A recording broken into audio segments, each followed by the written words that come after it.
नमस्कार, मी बनवत आहे मुलांसाठी कॅफेसारखा बर्गर घरी. तर इथं मी काही खडे मसाले घेतलेले आहेत. जिरे, बडीशोप, अख्खे धने, लसूण पाकळ्या आणि काळी मिरी आणि आलं. तर याची मी आता जाडसर अशी वाटून घेतलेलं आहे.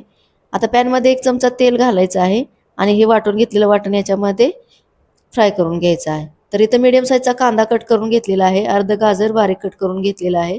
आता तेही परतून झालं की याच्यामध्ये आता आपल्याला वाटाणा आणि बटाटा घालायचा. तर इथं मी अर्धी वाटी पोहे घेतलेले आहेत, ते भिजत ठेवलेले आहेत आणि बटाटा मी उकडून घेतलेला तो आता याच्यामध्ये मिक्स करून घ्यायचा आहे.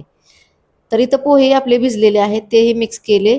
चवीनुसार मीठ घातलं, जिरं पूड घातली अर्धा चमचा, 1 चमचा लाल तिखट घातलं, पाव चमचा हळद घातली आणि गरम मसाला 1 चमचा घातला आणि काळं मीठ थोडंसं घातलं, पाव चमचा इतकं. तर आता हे मिश्रण छान परतून घ्यायचं आहे आणि गॅस बंद करून थंड होण्यासाठी ठेवून द्यायचं आहे. तर इथं मी आता स्लरी बनवत आहे. तर कॉर्नफ्लॉवर 2 चमचे घेतलेले आहेत. त्याच्यामध्ये आता थोडं पाणी घालून ही स्लरी बनवून घ्यायची आहे.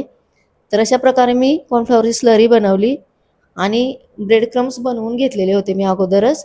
तर इथं आता मी मिश्रण थंड झाले तर अशा प्रकारे 2 टिक्क्या बनवून घेतल्या आणि स्लरीमध्ये आता हे डिप करून फ्राय करण्यासाठी आपल्याला कोट करून घ्यायचं आहे ब्रेड क्रममध्ये.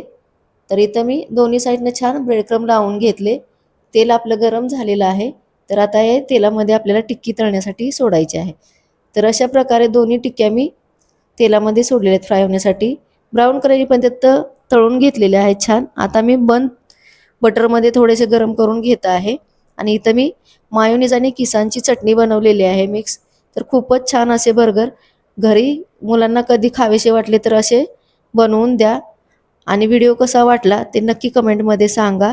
भेटू नवीन रेसिपीसोबत. धन्यवाद.